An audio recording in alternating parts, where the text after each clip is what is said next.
हाँ जी, नमस्कार। कोचिंग वाला डिजिटल प्लेटफॉर्म पर आपका हार्दिक स्वागत है। जैसा कि अपन ने ज्योग्राफी की सीरीज़ शुरू करी थी, उस सीरीज़ में सबसे पहले अपन एशिया महाद्वीप, अफ्रीका और आज अपन नॉर्थ अमेरिका यानी जो उत्तरी अमेरिका है उस महाद्वीप को पढ़ने जाएंगे। और इससे पहले कुछ ऐसे बिंदु रह गए थे जो कि अफ्रीका महाद्वीप से संबंधित थे, उन बिंदुओं को अपन कर लेते हैं। कुछ एक दो बात ऐसी है जो फैक्चुअल है, उन बातों को अपन देख लेते हैं। तो सबसे पहले अफ्रीका महाद्वीप, जो अफ्रीका कॉन्टिनेंट है, इस अफ्रीका कॉन्टिनेंट का जो फिजिकल डिवीज़न है, जो विभाजन है, इस विभाजन में 3% क्षेत्र ऐसा है जो कि पर्वत से संबंधित है, जो कि माउंटेन रीजन है। और इस पूरे रीजन में लगभग 2% क्षेत्र ऐसा है, 2% ऐसा रीजन है जो कि पहाड़ियों से संबंधित है, माउंटेन हिल्स है, पहाड़ियाँ हैं।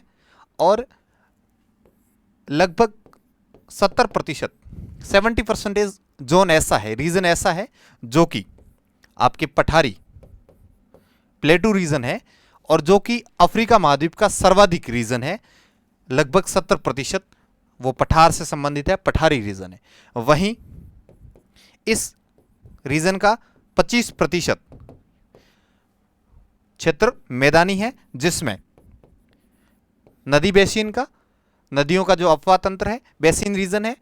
और कुछ ऐसा मरुस्थलीय क्षेत्र है जिसमें सहारा क्षेत्र भी शामिल है।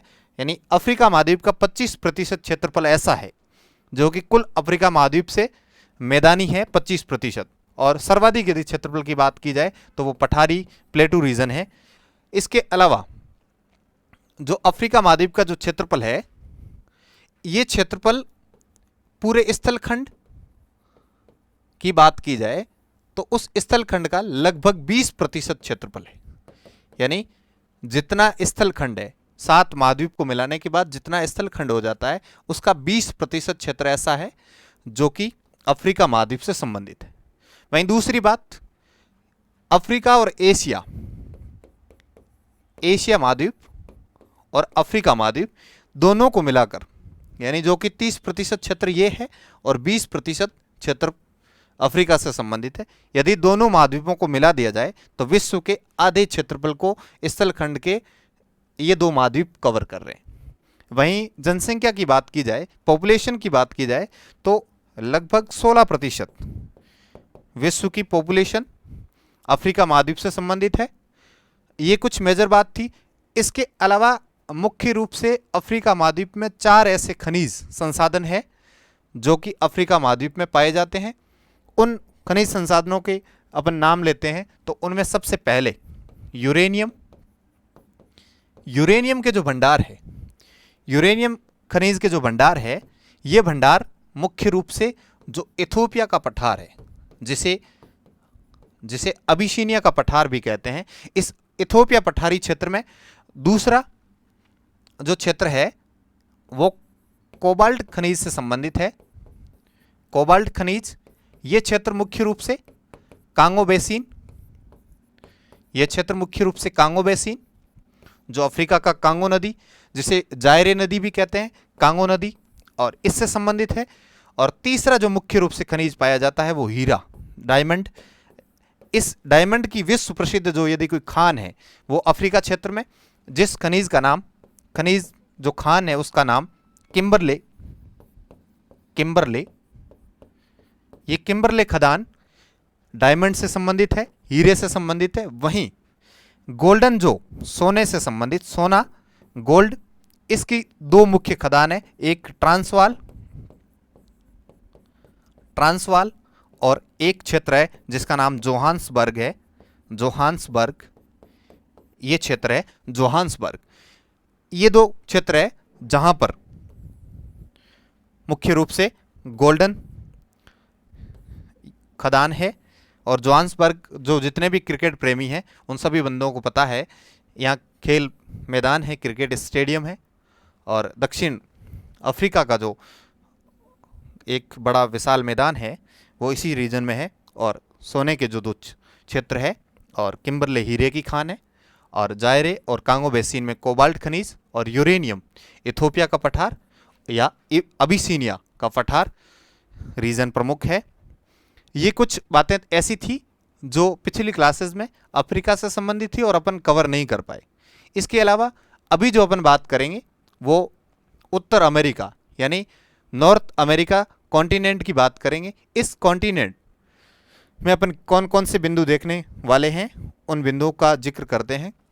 तो आज पीपीटी नहीं बन पाई तो एक मैं पीपीटी के फॉर्म में आपको बता दूं कि सबसे पहले आप लिखेंगे ऊपर उत्तरी अमेरिका, और जैसा कि अपन सामान्य फॉर्मेट में पढ़ रहे थे उसी फॉर्मेट में देखें तो सबसे पहले अपन कर रहे थे सामान्य परिचय, सामान्य परिचय, सामान्य परिचय। उसके बाद अपन भौगोलिक विशेषताएं देख रहे थे, भौगोलिक विशेषताएं। उसके बाद तीसरा बिंदु अपन देखते हैं राजनीतिक विभाजन, राजनीतिक विभाजन। और चौथा बिंदु अपन देखते हैं वो बिंदु है अन्य बिंदु। यदि ऐसी कोई बात है जो ये तीन बिंदु यानी इंट्रोडक्टिव पार्ट, उसके बाद ज्योग्राफिकल कैरेक्टरिस्टिक के और राजनीतिक डिविडेशन या विभाजन के बाद जो शेष रह गया ऐसा बिंदु जो अपन इन तीन बिंदुओं में कवर नहीं कर पा रहे हैं, वो तमाम बिंदु इस अंतिम बिंदु के साथ अपन करते थे। उसी फॉर्मेट में यही पीपीटी होती थी। और इस भौगोलिक विशेषता में मुख्य रूप से जो अपन रीजन देखते थे उसमें पर्वत, पठार, मैदान और इसके अलावा मरुस्थल और हाँ जी ठीक है, अपन इस भौगोलिक विशेषता में जो प्रमुख रूप से देख रहे थे उसमें पर्वत, पठार, मैदान, मरुस्थल, नदियां, झीलें और कुछ द्वीप समूह, ये प्रमुख भौगोलिक बिंदु थे, उनको भी देखते थे। तो इसी अकॉर्डिंग सबसे पहले इस सामान्य परिचय में अपन ये देखेंगे, यानी जो नॉर्थ अमेरिका रीजन है इसे नई दुनिया कहते हैं, न्यू वर्ल्ड कहते हैं, नई दुनिया कहते हैं, न्यू वर्ल्ड कहते हैं। इस न्यू वर्ल्ड कहने के पीछे एक विद्वान का नाम चलता है, उस विद्वान का नाम है ईसा बोमैन। ईसा बोमैन ने न्यू वर्ल्ड नामक एक बुक लिखी थी। उस बुक में सबसे पहले इस अमेरिकी रीजन का जिक्र किया और इस अमेरिकी रीजन की एक जो जनजाति है, इस जनजाति का नाम, जो एक स्थानीय जनजाति निवास करती थी जिस जनजाति का नाम रेड इंडियंस, ये रेड इंडियंस एक यहाँ की प्रमुख जनजाति थी।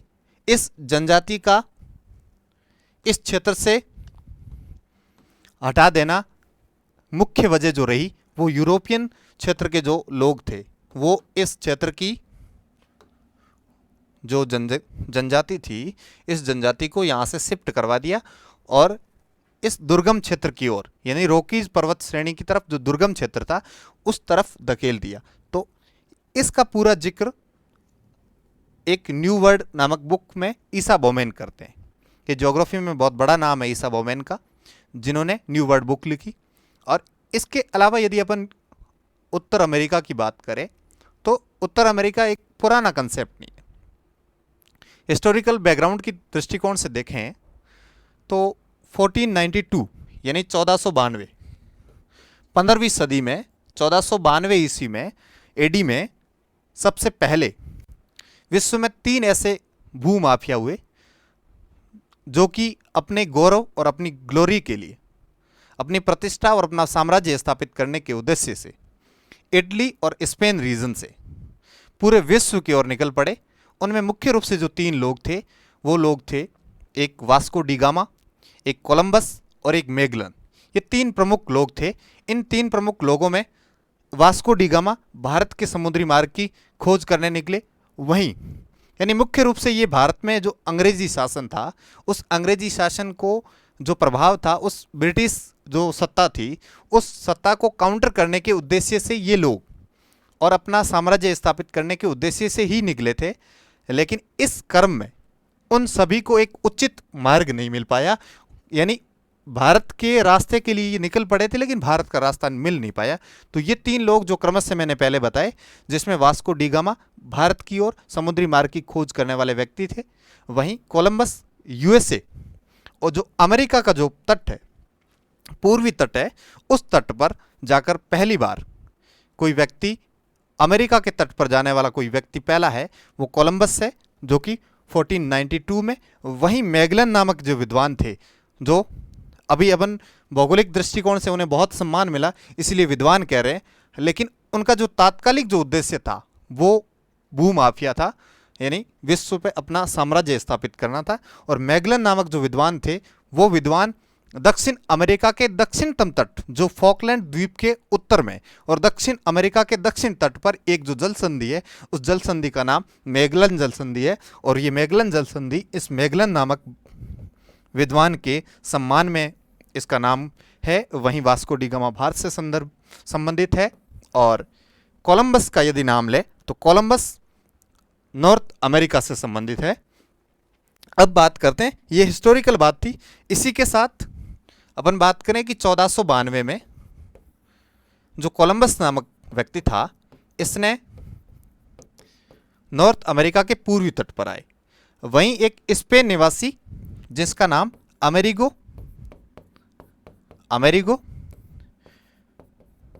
वेस्पूची, ये व्यक्ति थे जिसने 1506 में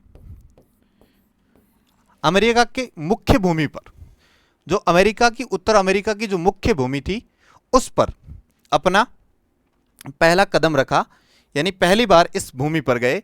वो व्यक्ति थे। इन्हीं व्यक्ति के सम्मान में, इस अमेरिको के सम्मान में, इस पूरे रीजन को अमेरिका रीजन कहते हैं। और 0 डिग्री के उत्तरी भाग में होने के कारण इसे उत्तर अमेरिका कहते हैं।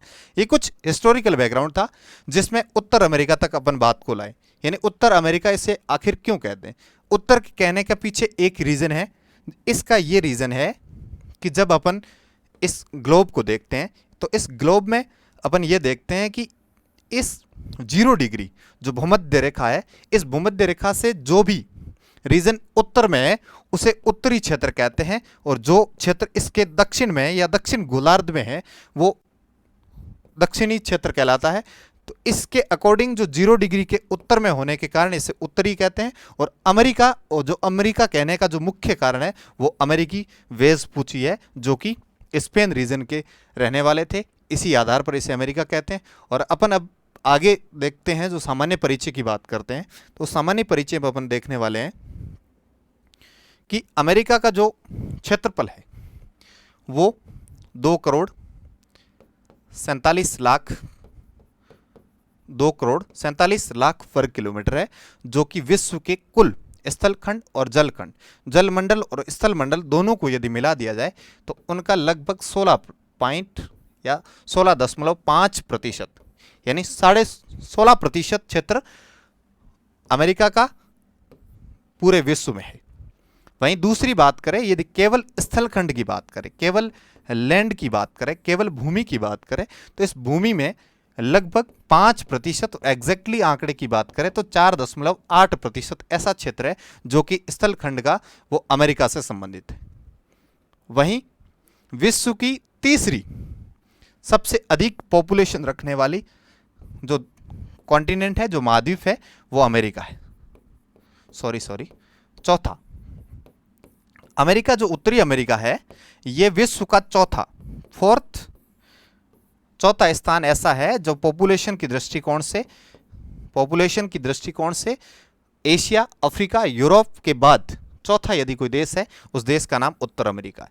और क्षेत्रफल एरिया की दृष्टिकोण से बात करें तो तीसरा, थर्ड लार्जेस्ट जो कॉन्टिनेंट है, एशिया, अफ्रीका के बाद वो उत्तर अमेरिका है। ये क्षेत्रफल की बात होगी। सामान्य इंट्रोडक्टिव के रूप में ये एक तीसरा महाद्वीप है और जनसंख्या की दृष्टिकोण से चौथा महाद्वीप है। ये प्रमुख बात थी। इसके अलावा अपन जो पीछे बात की उनमें मुख्य रूप से जो बिंदु अपने को ध्यान रखने हैं वो ये ध्यान रखने हैं कि एक तो कोलंबस का नाम ध्यान रखना, एक वास्को डी गामा का नाम ध्यान रखना। इसके अलावा तीसरा जो नाम ध्यान रखना वो अमेरिकी वेस्पूची का ध्यान रखना। बाकी ये फैक्चुअल बातें आपको इतनी ध्यान रखने की ज़रूरत नहीं है। एक ये आंकड़ा ध्यान रखना 16.5, जो कि एक पिछले जो पटवारी है या कुछ एक परीक्षा का मैं नाम ध्यान नहीं कर पा रहा हूँ, उस परीक्षा में ये क्वेश्चन आया था। और इसके अलावा एक जो रेड इंडियंस नामक एक जनजाति है, उस जनजाति का नाम ध्यान रखना। और ईसा बोमेन की जो न्यू वर्ड बुक है उसका नाम ध्यान रखना। अब अपन देखते हैं कि अमेरिका का विस्तार कहाँ तक है। सब सामान्य परिचय लेते हैं तो उसमें अमेरिका का विस्तार देखते हैं कि अमेरिका का जो उत्तरतम बिंदु है वहाँ पर कौन कौन से ऐसे स्थलाकृति है या ऐसी कौन सी जो भौगोलिक विशेषता है वो इस अमेरिका को सेपरेट करके अपने को दिखा रहे। तो सबसे पहले अपन विश्व का जब मैप देखते हैं तो इस विश्व के मैप में जो येलो कलर का ये जो दिख रहा है आपको जो पोर्शन, ये पोर्शन पूरा नॉर्थ अमेरिका है, ये पूरा क्षेत्र नॉर्थ अमेरिका है, ठीक है। और ये क्षेत्र यहाँ से जो पिंक कलर का ये दिख रहा है ये साउथ अमेरिका का जो क्षेत्र है, इसके ये जो मैंने अभी बिंदु जो इंडिकेट किया है ये पनामा क्षेत्र है, ये पनामा नहर का क्षेत्र है। और इस पनामा क्षेत्र ये उत्तर अमेरिका और दक्षिण अमेरिका को सेपरेट कर रहे हैं, ठीक है, ठीक है। तो ये क्षेत्र है वो आपके इस सेपरेट कर रहे हैं। इसके अलावा मैं बात करूं आगे की स्लाइड में तो अपन यूएसए का जो यूएसए नहीं, उत्तर अमेरिका, नॉर्थ अमेरिका का जो मैप देखते हैं। इस नॉर्थ अमेरिका के मैप में ये आउटलुक है, ये बॉर्डर है उत्तर अमेरिका का। इस बॉर्डर में ये जो क्षेत्र है, ये जो क्षेत्र है ये अलास्का क्षेत्र है और इस अलास्का क्षेत्र का विस्तार यहाँ तक है। और इस तरफ ये जो क्षेत्र है ये रशिया का क्षेत्र है और रशिया एशिया का भाग है। इस एशिया के भाग और इस अमेरिका के भाग के मध्य यहाँ एक जल संधि है इस जल संधि का नाम बेरिंग जल संधि है। और इस बेरिंग जल संधि के उत्तर में यहाँ पर एक सागर है जिसका नाम चुक्सी सागर है, चुक्सी सागर है। और ये चुक्सी सागर और ये बेरिंग जल संधि, और इस बेरिंग जल संधि के नीचे दक्षिण में बेरिंग सागर है और ये अलास्का क्षेत्र है। इस अलास्का के ये भाग है, ये अलास्का की खाड़ी है। इसके बाद ये पूरा रॉकीज रीजन आ जाता है और इस रॉकीज रीजन का ये पश्चिम कोलंबिया क्षेत्र है और मध्य रॉकीज का जो भाग है उसको भी देखेंगे। और ये जो क्षेत्र है इसे कैलिफोर्निया का क्षेत्र कहते हैं और इसके मध्य जो ये जलीय भाग दिख रहा है इस भाग को कैलिफोर्निया की खाड़ी कहते हैं। और ये क्षेत्र है ये मैक्सिको रीजन है और ये मैक्सिको की खाड़ी है और ये पनामा नहर से दक्षिण अमेरिका से सेपरेट हो रहा है। वहीं ये जो क्षेत्र है इस क्षेत्र को पश्चिम द्वीपीय क्षेत्र कहते हैं या कैरिबियाई क्षेत्र कहते हैं और यहीं पे जो सागर है उसे कैरिबियाई सागर कहते हैं। इसके अलावा ये जो क्षेत्र है ये पूरा अटलांटिक महासागरीय क्षेत्र है, महासागरीय क्षेत्र है। और अपन उत्तर में ये बात करें इस क्षेत्र की तो ये बोफोर्स सागर से संबंधित क्षेत्र है, बोफोर्स सागर, ठीक है। और वो ग्रीनलैंड का रीजन है। तो और ये क्षेत्र है ये आपका प्रशांत सागर, प्रशांत महासागर या प्रशांत सागर, ठीक है। अभी इसको अपन ब्रीफ देखें तो सबसे ऊपर बेरिंग जल संधि जो एशिया महाद्वीप से सेपरेट कर रही, उसके दक्षिण में प्रशांत महासागर है। प्रशांत महासागर के बाद दक्षिण अमेरिका से जो सेपरेट कर रही है अमेरिका को, उत्तर अमेरिका को, वो पनामा नहर। और फिर अटलांटिक महासागर जो यूरोप और अफ्रीका को सेपरेट कर रही है। और उत्तरी भाग में जो एक लोकेशन है जिसे बोफोर्स सागर कहते हैं। ये प्रमुख आउटलुक की बात थी। इसके अंदर कौन कौन सी बातें प्रमुख है वो अपन आगे देखेंगे। इसके बाद ये ज्योग्राफिकल मैप है नॉर्थ अमेरिका का। इसमें ये सेम बात है, ये रॉकीज का क्षेत्र है, ये जो दिख रहा है क्षेत्र ये कैलिफोर्निया की खाड़ी और ये कैलिफोर्निया क्षेत्र है, ये मैक्सिको की खाड़ी है, ये फ्लोरिडा जो प्रायद्वीप है यो वह है, और ये अटलांटिक महासागर का क्षेत्र है और यहाँ पर पनामा नहर है। और ये जो बर्फीला क्षेत्र दिख रहा है ये ग्रीनलैंड रीजन है। इस ग्रीनलैंड ये विश्व का सबसे बड़ा द्वीप है जो कि राजनीतिक दृष्टिकोण से नॉर्थ अमेरिका के अंदर आता है। नेक्स्ट देख रहे हैं, ये जो क्षेत्र दिख रहा है ये क्षेत्र अपन देखें तो ये अलास्का का क्षेत्र है, ये पूरा कनाडा रीजन है। ये जो क्षेत्र दिख रहा है ये हडसन की खाड़ी है, हडसन की खाड़ी, ठीक है। और ये जो क्षेत्र दिख रहा है आपको इस क्षेत्र का नाम नोवा स्कोशिया क्षेत्र है। इस क्षेत्र का नाम नोवा स्कोशिया है। और इस क्षेत्र के मध्य जो एक खाड़ी नुमा भाग दिख रहा है, अपन ने पिछली क्लासेस में परिभाषा की बात की, तो खाड़ी की कौन सी परिभाषा हुई? खाड़ी की परिभाषा में अपन ने देखा कि जो तीन और स्थल से घिरी हुई ऐसी लोकेशन खाड़ी कहलाती है और तीन और जल से घिरी हुई लोकेशन प्रायद्वीप कहलाती है। दोनों विपरीत परिभाषाएं, जिसमें ये तीन और स्थल से घिरा हुआ एक ऐसा सागरीय क्षेत्र जिसे खाड़ी कह रहे हैं, और इस खाड़ी का नाम फंडी की खाड़ी है। फंडी की खाड़ी। और ये ऐसी लोकेशन है जहां विश्व का सबसे ऊंचा ज्वार, विश्व का सबसे उच्चतम यदि कहीं ज्वार की कंडीशन आती है, वो ज्वार की कंडीशन इस फंडी की खाड़ी में, जो कि नोवा स्कोशिया इस प्रायद्वीपीय रीजन में आता है। ठीक है। और ये जो प्रांत है इसे फ्लोरिडा प्रांत कहते हैं। और ये फ्लोरिडा प्रायद्वीप जो प्रांत है, यहां पर एक स्थान है जिसका नाम कैनेडी है। इस कैनेडी नामक स्थान में उत्तर अमेरिका यानी यूएसए का स्पेस सेंटर है, जहां से उपग्रह प्रक्षेपित किए जाते हैं, और कैनेडी नामक स्थान इसी बिंदु पर है। ठीक है। इसके अलावा ये मैक्सिको रीजन आ गया। ये प्रमुख बातें थी। अब आगे की स्लाइड में एक और मैप देख लेते हैं, यदि हुआ तो। नहीं, अब मैप की बात हो गई पूरी, अपन ने सारे मैप देख लिए। अब अपन बात करेंगे कि कौन कौन से ऐसे मेजर रीजन हैं जिनकी अपन बात करें और वो परीक्षा के दृष्टिकोण से महत्वपूर्ण है। उन तमाम बिंदुओं की बात करें तो उन बिंदुओं में सबसे पहले अपन देखने जा रहे हैं पर्वत। तो पर्वतों में बात करें तो सबसे प्रमुख जो पर्वत है, सबसे जो प्रमुख पर्वत है, उस पर्वत का नाम रोकीज पर्वत है। रोकीज पर्वत क्षेत्र। ये अपन पर्वत क्षेत्र की बात जब की अपन ने कि पर्वत निर्माण की प्रक्रिया क्या होती है, पर्वत निर्माण के युग कौन से हैं, और कौन कौन से वो कारक है जो पर्वत निर्माण के सिद्धांत के रूप में अपन ने देखा। तो उस सिद्धांत की दृष्टिकोण से यदि देखा तो उसमें ये जो रोकीज पर्वत को अपन ने जिक्र किया, तो उसमें अल्पाइन युग यानी जो पर्वत निर्माण का जो नवीन युग है, इस युग में इस पर्वत का निर्माण हुआ।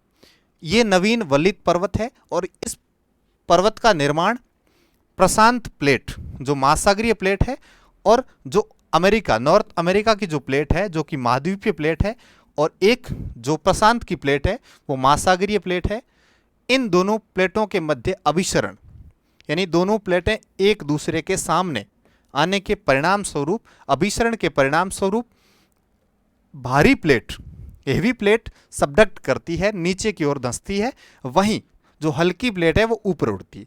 यानी अपेक्षाकृत जो प्लेट हल्की होगी वो महाद्वीपीय होगी तुलना में महासागरीय की। जो महासागरीय प्लेट है, इस महासागरीय प्लेट के तुलना में जो हल्की प्लेट होगी वो महाद्वीपीय प्लेट होगी।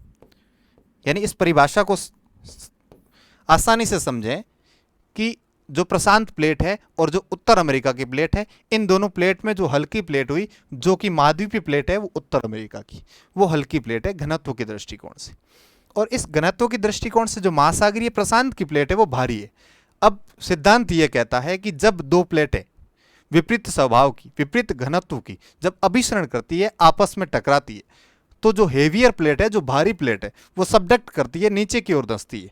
तो जब इस दोनों प्लेट में सबडक्ट कौन सी प्लेट करेगी? Heavier plate. हेवियर प्लेट कौन सी? प्रशांत सागर की। तो प्रशांत प्लेट है वो नीचे की ओर सबडक्ट करती है, वहीं जो महाद्वीपीय प्लेट है उत्तर अमेरिका की, वो हेवियर प्लेट हल्की प्लेट होने के कारण वो ऊपर उठती है, और ऊपर उठने के परिणाम स्वरूप एक पर्वत का निर्माण होता है, और वो पर्वत वलन के रूप में ऊपर उठता है। इस पर्वत को रोकीज पर्वत कहते हैं।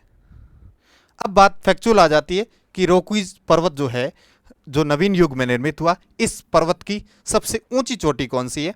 तो ऊंची चोटी की बात करें तो माउंट मैकिनले, ये इस रोकीज पर्वत श्रेणी की और उत्तर अमेरिका की सर्वोच्च चोटी है, जिसकी ऊंचाई 6,995 मीटर है, यानी 6,195 मीटर ऊंचाई माउंट मैकिनले, जो कि रोकीज पर्वत श्रेणी की सर्वोच्च चोटी है। ये इसकी फैक्चुअल बात थी। इस पूरे रोकीज रीजन को, ये जो उत्तर से दक्षिण तक यानी इसको 3 भागों में बांटकर अपन देख सकते हैं कि कौन कौन से भाग है। इन भागों की बात करें तो सबसे पहले जैसे कि रॉकीज की कुछ इस प्रकार की संरचना है, 1 मिनट,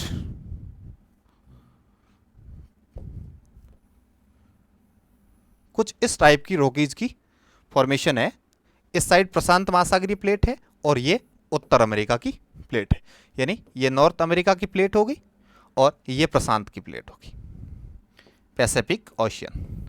ठीक है, पीओ को पैसिफिक ओशियन कहे और इस नॉर्थ अमेरिका प्लेट कहे। ठीक है, ये पूरा रॉकीज रीजन है। इसका जो ये ऊपरी भाग है ये अलास्का से संबंधित है। अलास्का रीजन के दक्षिण से लेकर के जो पश्चिम कोलंबिया रीजन है वहां तक। इसके बाद जो दूसरा भाग आता है वो पश्चिम कोलंबिया रीजन आता है, कोलंबिया रीजन आता है। और उसके बाद जो दक्षिणतम भाग है इसका वो मैक्सिको के पठार तक, मैक्सिको के पठार तक। तो मुख्य रूप से इनको 3 भागों में बांटकर अपन देखते हैं। और इसका जो मध्य भाग है ये पश्चिम जो कोलंबिया रीजन है, यहीं से एक गर्म स्थानीय पवन आती है, उस पवन का नाम चिनूक है। ये कई बार जो मैं बीच में बात बता रहा हूँ ये बहुत इंपॉर्टेंट है और कई बार परीक्षा में आती है। तो ये चिनूक है, ये चिनूक जो स्थानीय गर्म पवन है ये इस रॉकीज के पश्चिम तट से ऊपर उठकर ये पूर्व में अमेरिका की और आकर के ये इस रीजन में जो मुख्य रूप से प्रेरीज का मैदान है इसके उत्तरी भाग में, इस प्रेरीज के मैदान के उत्तरी भाग में, जो कि इस प्रेरीज के इस उत्तरी भाग में, इस उत्तरी क्षेत्र में वर्षा करती है। और ये वसंतकालीन जो गेहूं है उनके लिए लाभदायक है।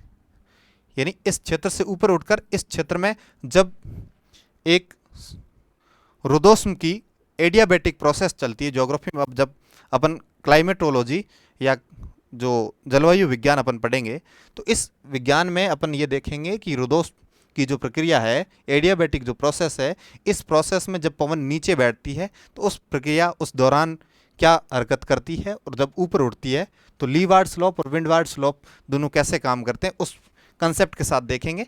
तो ये चिनूक जो स्थानीय पवन है ये रॉकीज पर्वत से ऊपर उठकर जब अमेरिका की तरफ नीचे बैठती है तो ये आर्द्रता होने के कारण इस रीजन में वर्षा करती है और इस वर्षा के परिणाम स्वरूप जो बर्फीली क्षेत्र है, इस बर्फीली क्षेत्र को पिघलाने के परिणाम स्वरूप इस क्षेत्र में आर्द्रता निर्मित होती है और आर्द्रता निर्मित होने के कारण, ह्यूमिडिटी निर्मित होने के कारण इस क्षेत्र का जो वसंतकालीन गेहूं क्षेत्र है उसके लिए लाभदायक है। तो ये चिनूक के साथ बात थी। अब अपन बात करें तो दूसरी बात यह है,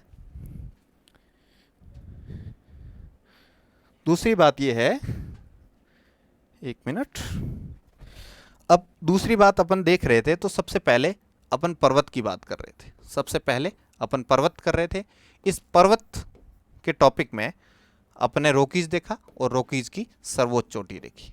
इसके अलावा ऐसा कोई बड़ा पर्वत नहीं है कोई जो कि परीक्षा के दृष्टिकोण से महत्वपूर्ण हो, लेकिन कुछ ऐसी चोटियां हैं जिनका नाम अपन आगे जो फैक्चुअल बातें आएगी अन्य महत्वपूर्ण उनमें देखेंगे।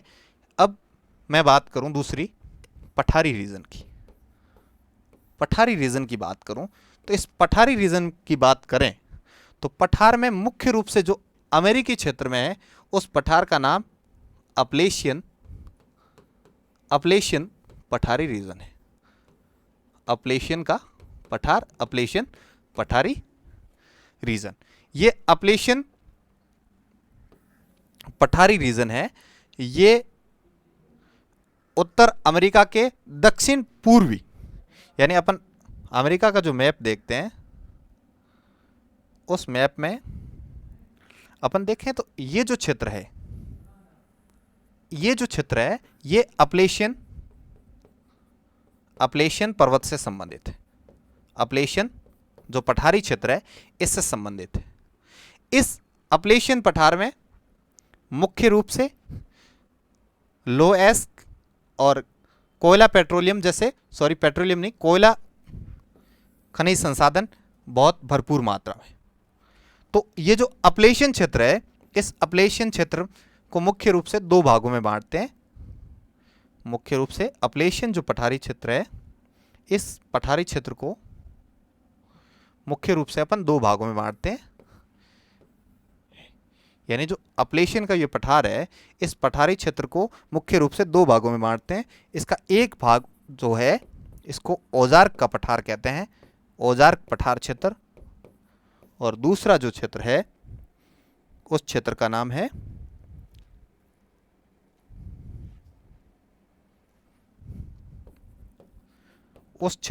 है ओकारा पठार।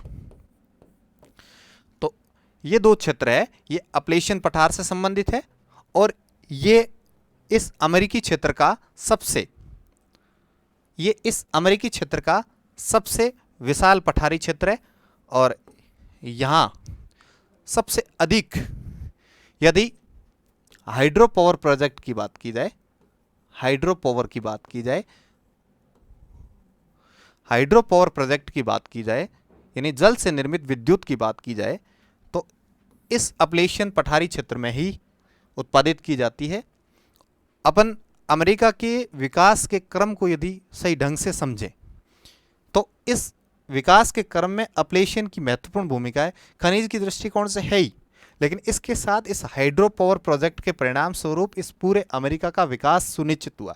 कैसे कि जब यूरोप से जो लोग आए, वे लोग इस रीजन से और इस न्यू इंग्लैंड प्रदेश से, जब इस न्यू इंग्लैंड प्रदेश और इस अपलेशियन रीजन से जब एंट्री करते हैं, प्रवेश करते हैं, तो इसी क्रम में विश्व का विकास और जो संसाधनों का जो विकास हुआ है, वही इसी क्रम हुआ। इस बात को ऐसा समझें कि जब अपन सामान्य रूप से देखते हैं तो जो कोयला संसाधन है, तो पहले कोयला संसाधन को सीधे उपयोग लेने से पहले जो ऊर्जा का जो मुख्य सोर्स था वो लकड़ी था। मुख्य जो ऊर्जा का जो सोर्स था वो लकड़ी था। अब जब इस ईस्टर्न कोस्ट, जो नॉर्थ अमेरिका का ईस्टर्न कोस्ट है, इस ईस्टर्न कोस्ट पर वन्य क्षेत्र होने के कारण सबसे पहले जो यूरोपीय लोग थे वो यहाँ पर आने के कारण इस क्षेत्र की लकड़ी और वन्य क्षेत्रों की कटाई की। जैसे ही कटाई की तो आगे जो क्षेत्र आता है वो अपलेशियन पठारी क्षेत्र आता है, और वहाँ पर मुफ्त में, फ्री में एक ऊर्जा मिलती है, और इस ऊर्जा का नाम हाइड्रो पावर, और इसी के साथ एक जो संसाधन मिलता है उस संसाधन का नाम कोयला। यानी इसी क्रम में मानव सभ्यता का विकास हुआ है। सबसे पहले लोग लकड़ी जला करके ऊर्जा का सोर्स डेवलप कर रहे थे, वैसे ही आगे चले तो इस कोयला संसाधन के रूप में आगे चले, इसी पठारी क्षेत्र में टरबाइन लगा करके पावर जनरेट करने की प्रक्रिया में हाइड्रो पावर बनाने लगे, और अभी वर्तमान में अल्टरनेटिव रूप में जो जितने भी ऊर्जा के सोर्स है, चाहे गैर परंपरागत और परंपरागत सोर्स के रूप में जो कोयला है ही वो है ही, इसके साथ अभी जितने भी गैर परंपरागत रिन्यूएबल जितनी भी एनर्जी है वो सभी इस अल्टरनेटिव फॉर्म में, सबसे पहले लकड़ी, कोयला और जितने भी अन्य गैर संसाधन है, इन गैर संसाधनों के माध्यम से होने लगी। यही क्रम रहा है, तो इस बात को भी समझें। इसके अलावा अपने पर्वत देखे, पठार के रूप में मुख्य जो पठार है वो अपलेशियन पठार है, जिसके दो भाग है, एक ओजार्क का और दूसरा ओकारा का, ये रीजन है। तीसरी बात करें तो अपन मरुस्थल और मैदान की बात करें, तो मैदान के रूप में मुख्य रूप से बड़ी, और यदि कोई पढ़ने की दृष्टिकोण से महत्वपूर्ण यदि नदी है तो मिसौरी, मिशिगन रिवर है, और वो अमेरिका की मुख्य नदी है। इस नदी की जो सबसे बड़ी सहायक नदी, उस नदी का नाम मिसौरी है, और इस मिसौरी की एक सहायक नदी है, उसका नाम टेम्स है। और इस टेम्स के संबंधित एक क्वेश्चन आता है, मिसौरी नदी के साथ एक क्वेश्चन आता है, इस मिसौरी की लंबाई कितनी है, और ये सेंट लुइस प्रदेश तक जाती है, और वहाँ नौहो परिवहन की सुविधा देती है। ये तमाम बातें अपन करेंगे। तो सबसे पहले देखते हैं मैदान। इस मैदान में अपन दो बात देखेंगे, एक नदी से निर्मित मैदान, नदी से निर्मित मैदान, और एक ऐसा अनउपजाऊ मैदान जो कि अभी वर्तमान में मरुस्थल के रूप में विद्यमान है। तो मरुस्थल के रूप में देखें तो ज़्यादा मरुस्थल उत्तर अमेरिका में है नहीं, मुख्य रूप से दो है, एक तो मोजेव और दूसरा सोनेरन। ये दो मरुस्थलीय क्षेत्र है जो कि मुख्य रूप से इस अमेरिका के कैलिफोर्नियाई क्षेत्र में ये दो मरुस्थलीय क्षेत्र है। मैदान की बात करें तो जितनी भी नदियां हैं, और अमेरिका के साथ एक और इंटरेस्टिंग बात यह है कि अमेरिका के जितने भी प्रांत हैं, जो कि कुल 23 देश है, कंट्रीज़ है, इन में से जितने भी उनके स्टेट है, उनके सब स्टेट है, उन सभी के नाम नदियों के आधार पर है। अधिकांश नाम उनके स्टेट और सब स्टेट के नाम नदियों पर है। तो ये भी आपको एक समझने में आसानी होगी कि नदियां अनेक है, लेकिन मुख्य रूप से जो नदी है उस नदी का नाम मिशिगन, मिसूरी। ये नदी सेंट लुइस नामक स्थान तक, सेंट लुइस नामक एक स्थान है समुद्री, जो मैक्सिको की खाड़ी के पास, उस स्थान पर अपना जल छोड़ती है। कुछ एक इनर पार्ट है, ऐसे नोक के रूप में अंदर है, और इस भाग पर जल छोड़ती है, और इस स्थान का नाम लुइस है। यानी इस आंतरिक भाग तक नौवैन की सुविधा प्रदान करने वाली ये नदी है, जो कि सेंट लुइस नामक स्थान पर आती है। और ये मिशिगन, मिसूरी, इसकी जो मुख्य सबसे बड़ी सहायक नदी है उसका नाम मिसूरी है, और इसको संयुक्त रूप से मिशिगन मिसूरी नदी कहते हैं। ये मिशिगन नदी मिसूरी नामक ये मिसूरी नदी ये इस मिशिगन के साथ मिलती है, और एक संयुक्त रूप से मिशिगन मिसूरी नदी कहलाती है, और ये सेंट लुइस नामक स्थान पर गिरती है। और ये नदी, ये जो मिसूरी नदी है, इसकी एक सहायक नदी है, उस नदी का नाम टेम्स है। सॉरी, टेम्स नहीं है, टेनेसी नदी है। टेम्स नदी तो वो है जो लंदन, जिसके किनारे पे शहर है लंदन, उस नदी का नाम टेम्स है। ये टेनेसी रिवर है। इस टेनेसी रिवर, जो कि मिसूरी की सहायक नदी है, इस पर सबसे पहले बहुउद्देशीय परियोजना, मल्टीपर्पज एक परियोजना चलाई गई, प्रोजेक्ट चलाया गया, जो कि 1933 में इस टेनेसी नदी के पर एक बहुउद्देशीय परियोजना चलाई गई, जो कि इस मिसूरी की सहायक नदी। और इसी परियोजना की तर्ज पर भारत में दामोदर नदी घाटी परियोजना,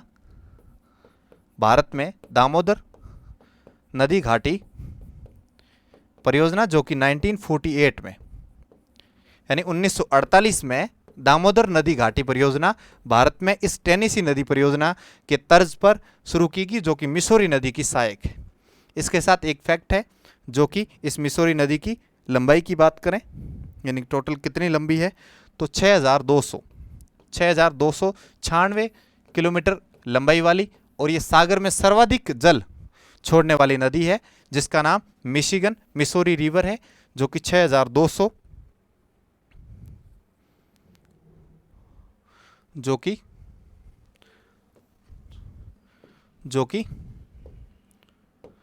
6296 किलोमीटर लंबी है। और इसकी एक मुख्य बात है कि ये सागर में सर्वाधिक जल छोड़ने वाली नदी है, जिसका नाम मिशिगन मिसूरी है। इसके अलावा अन्य नदियां हैं, वो छोटी नदियां हैं, और इसके अलावा एक जो प्रमुख नदी है और उसका भी मैदान है, उस नदी का नाम हडसन नदी है। और इसी नदी के किनारे यूएसए का प्रमुख शहर है, जिसका नाम न्यूयॉर्क है, और ये न्यूयॉर्क शहर इस हडसन नदी के तट पर है। वहीं टेम्स नदी के किनारे लंदन शहर है। ठीक है ना, अपन से बार बार जो टेम्स नाम आ रहा था, वो टेम्स लंदन सिटी है, वो टेम्स नदी के किनारे। वहीं न्यूयॉर्क सिटी है, वो हडसन नदी के किनारे पे है। आगे बात करते हैं। तो अपन ने पर्वत देखा, जिसमें माउंट मैकिनले, रॉकीज की बात की, पठारी क्षेत्र की बात की, जिसमें अपलेशियन रीजन की बात की, मैदानों में मरुस्थल और मैदान की बात की, जिसमें मिसिसिपी और मिसूरी का मैदान था, और इसी के साथ मिसिसिपी और जो मिसूरी नदी है, इस नदी की भी बात की। और इसके अलावा अपन बात करें झील की, तो झील के रूप में अपन इसको मैप के साथ देखेंगे तो आपको बहुत आसानी से समझ में आएगा। हाँ जी, ये जो अमेरिका का मैप है, इस अमेरिका के मैप में ये जो क्षेत्र है ये अमेरिका के महान झील क्षेत्र है, महान झील क्षेत्र है। इस क्षेत्र में मुख्य रूप से 5 झीलें हैं जो कि क्रमशः पश्चिम से पूर्व सुपीरियर, मिशिगन, ह्यूरन, इरी और ओंटारियो, ये प्रमुख 5 ऐसी झीलें हैं जो कि क्रमशः पश्चिम से पूर्व की ओर, जिनका नाम सुपीरियर, मिशिगन, ह्यूरन, इरी और ओंटारियो।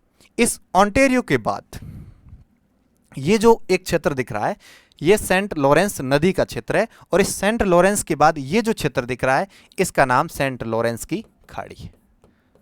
इस क्षेत्र का नाम सेंट लॉरेंस की खाड़ी, यानी ये पूरा जो क्षेत्र है जिसमें सबसे पहले ये सेंट लॉरेंस की खाड़ी, सेंट लॉरेंस नदी, फिर ये 5 झीलें जिसमें इरी, ओंटारियो, ह्यूरन, मिशिगन और सुपीरियर।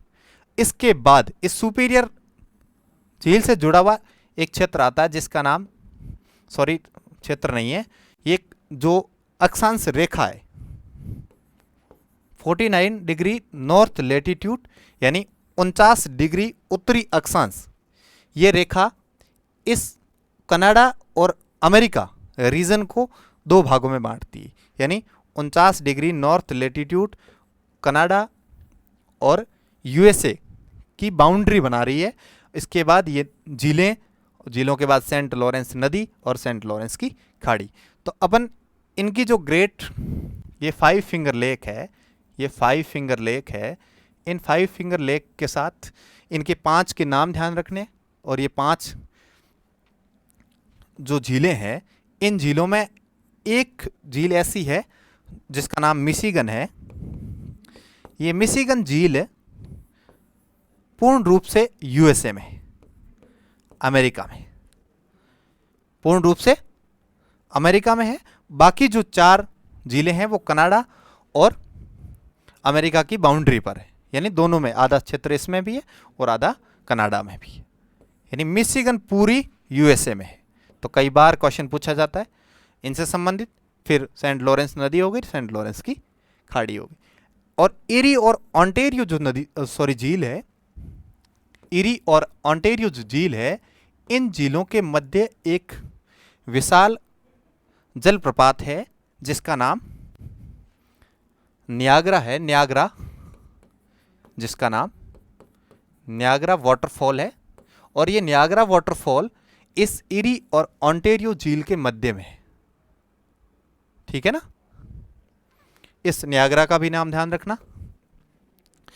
जब अपन ये झील और ये सभी बात करते हैं, इसके साथ अपन अंतिम जो बिंदु रहा है उस अंतिम बिंदु की बात करें तो मैदान है। इन मैदान में सबसे प्रमुख मैदान है, उस मैदान का नाम प्रेरीज का मैदान है, प्रेरीज का मैदान है। और ये मैदान इस झील क्षेत्र के दक्षिण में, जो अपन अभी 5 झीलें देखी जिसमें superior, Michigan, Hurun, eri, Ontario, इसके दक्षिण में, और इस मैदान का जो पूर्वी विस्तार है वो अटलांटिक कोस्ट, अटलांटिक तट, और इसका दक्षिण विस्तार है वो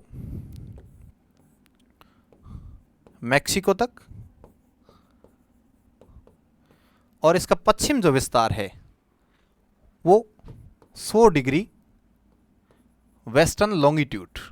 इस बात को बहुत अच्छे से ध्यान रखें, 100 डिग्री पश्चिम देशांतर है, न कि पूर्व देशांतर, ठीक है।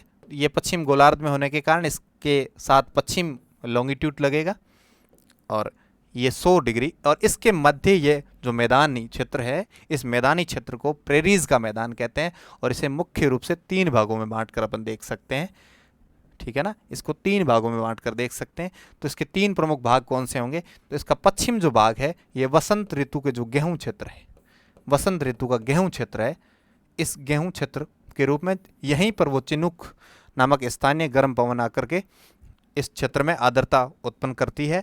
और इसका जो ये दक्षिण क्षेत्र है ये काली मिट्टी का क्षेत्र है, और ये काली मिट्टी का क्षेत्र, इस काली मृदा के क्षेत्र में मुख्य रूप से मक्का उत्पादन होता है। और ये मक्का उत्पादन होने के कारण ये मक्का पेटी कहलाती है, कॉर्न पेटी कहलाती है, ये कॉर्न पेटी कहलाती है। और इसके ये जो उत्तर पूर्व का जो क्षेत्र है यहां पर पशुपालन होता है, ठीक है ना। यहां पर ये लिविस्टिक जोन है, यहां पर पशुपालन होता है बड़ी तर्ज पर। यानी इस बात को ऐसे समझें कि यहाँ का जो मक्का उत्पादित होता है वो इस क्षेत्र के मुख्य रूप से यहाँ पर सूअर पालन,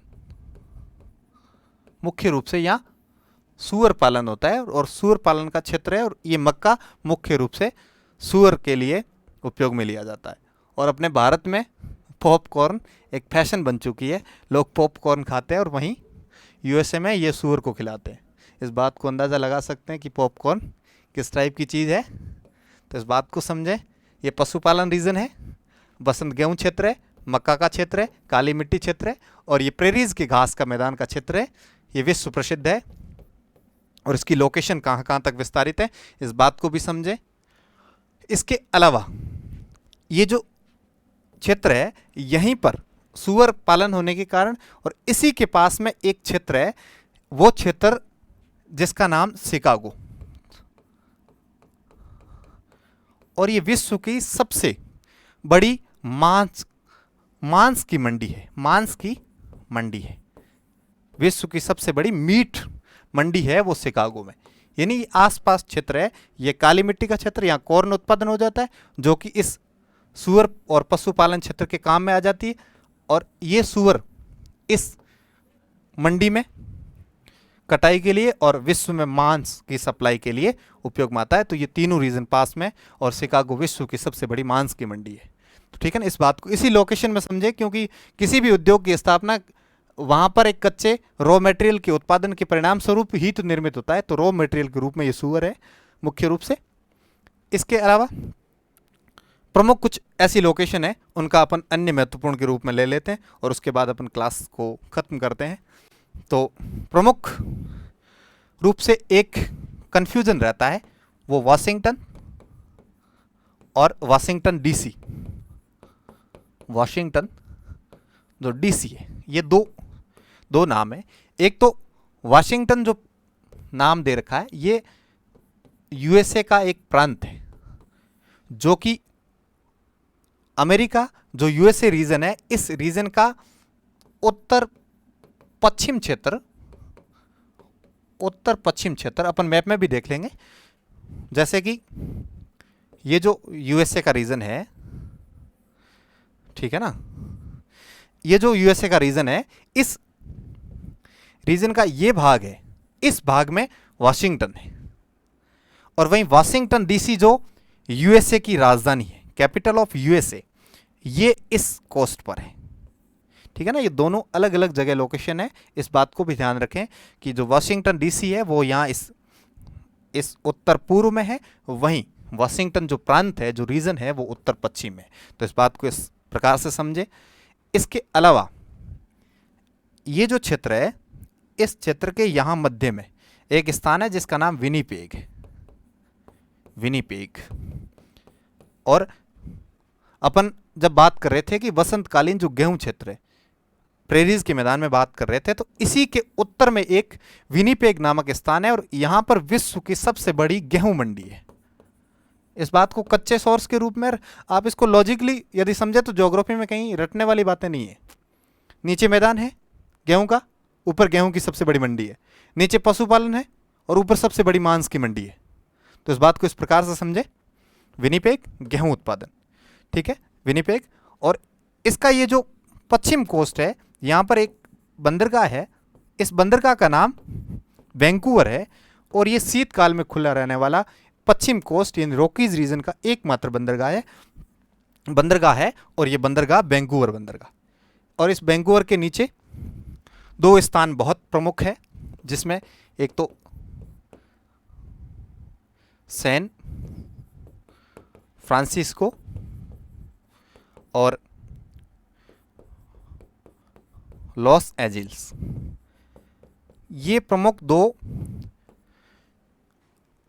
सौंदर्य नगरी, यानी यहाँ पर हॉलीवुड और सौंदर्य प्रसाधन जितने भी कॉस्मेटिक मटेरियल है उनके लिए प्रसिद्ध स्थान है। इसके अलावा सिलिकॉन वैली, और भारत की सिलिकॉन वैली कौन सी है? बेंगलुरु। और सिलिकॉन वैली भी इस अमेरिका के पश्चिम कोस्ट पर है, ठीक है, जो कि चिप और मेमोरीज वगैरह बनाने के लिए सिलिका का वर्क किया जाता है, इसे सिलिकॉन वैली कहते हैं। ये प्रमुख क्षेत्र थे। और इसके अलावा एक फैक्चुअल बात जो आपको ध्यान रखनी होती है, उसमें मध्य अमेरिका के कुछ देश के नाम हैं, मध्य अमेरिका के देश।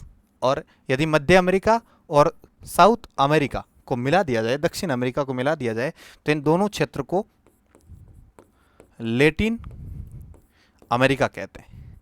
इन दोनों क्षेत्र को लैटिन अमेरिका क्षेत्र कहते हैं। अब मध्य अमेरिका में मुख्य रूप से 8 देश हैं, मुख्य रूप से 8 देश है। वो 8 देश कौन से हैं उनका नाम अपन ध्यान करें तो सबसे पहले मैक्सिको, मैक्सिको, फिर दूसरा बेलिस, तीसरा एल सल्वाडोर,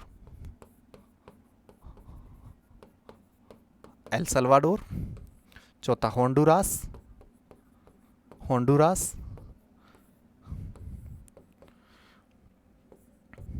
और उसके बाद निकारागुआ, ठीक है, उसके बाद पनामा, और 2 जो देश रह गए उनके नाम, एक कोस्टा रिका और अंतिम जो देश है उसका नाम ग्वाटेमाला। कौन सा? ग्वाटेमाला। ये प्रमुख मध्य अमेरिका के देश है। और मध्य अमेरिका और दक्षिण अमेरिका को यदि मिला दिया जाए तो उसे लैटिन अमेरिका कहते हैं। और इसी रीजन पे 2 प्रमुख संस्कृति भी है, उन संस्कृति का भी नाम ध्यान रखना। एक तो माया संस्कृति जो कि इस मैक्सिको रीजन में, और दूसरी इंका संस्कृति जो कि दक्षिण अमेरिका के उत्तरी कोस्ट में। ये 2 संस्कृति, एक माया संस्कृति और एक इंका संस्कृति, ये प्रमुख ध्यान रखना। जिसमें अपन विश्व की जो प्रमुख संस्कृतियाँ पढ़ते हैं, जो सभ्यता पढ़ते हैं, उन सभ्यता में जैसे मेसोपोटामिया की सभ्यता पढ़ ली, सिंधु घाटी की सभ्यता पढ़ ली, दजला फरात रिवर की जो पढ़ ली, मिस्र की सभ्यता पढ़ ली, उसी प्रकार की विश्व की जो नवीन संस्कृति जो सभ्यता खोजी गई, उन संस्कृति और सभ्यता में माया और इंका संस्कृति प्रमुख है। इसी के साथ कुछ ऐसे बिंदु जो फैक्चुअल रह गए तो आगामी जो यूरोप महाद्वीप करेंगे या जो भी महाद्वीप करेंगे, दक्षिण अमेरिका करेंगे, उसके साथ करेंगे। और इसी के साथ अभी लंबी क्लासेस हो रही है तो अपन जो फैक्ट्स रह गए हैं उनको आगामी क्लासेस करेंगे। इसी के साथ वीडियोज़ को लाइक करें, शेयर करें और इस चैनल को सब्सक्राइब करें। Thank you, all the best.